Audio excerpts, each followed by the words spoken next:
એટલે અમે બધાએ રજૂઆત એ કરેલી કે ભારતીય જનતા પાર્ટીનું જે બંધારણ છે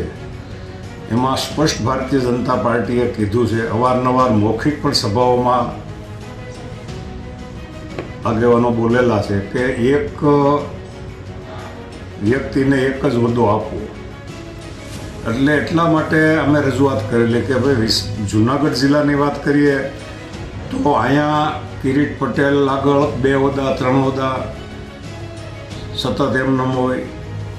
તો આ બરાબર નહીં. અને બરાબર નહીં એનું અમને કોઈ કિરીટભાઈ જોડે કોઈ વાંધો નથી, પરંતુ આવડા મોટા જિલ્લામાં અને હું મારી વાત વ્યક્તિગત કરું તો 83-84થી અમે પરસેવો પાડીને લોહી રેડીને ભારતીય જનતા પાર્ટીનું સિંચન કરી અને ભારતીય જનતા પાર્ટીને અમે અપ કરી હોય, બેઠી કરી હોય, પરિવારમાં રહીને કામ કર્યું હોય, ભારતીય જનતા પાર્ટીમાં રહીને પણ જો કામ કર્યું ને અત્યારે આવી રીતે દિશા થતી હોય પાર્ટીની, એક વ્યક્તિને એટલા બધા હોદ્દા આપી દેવા અને એ રિપીટ એટલે એનું કારણ શું? હવે અમે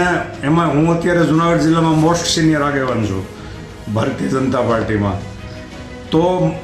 એને જો મજબૂરી હોય, પ્રદેશ સંગઠનને મજબૂરી હોય તો અમારી જોડે ચર્ચા કરવી જોઈએ. અમારી તમામ માહિતીથી અપડેટ રહેવા માટે જોડાયેલા રહો S9 ન્યૂઝ સાથે.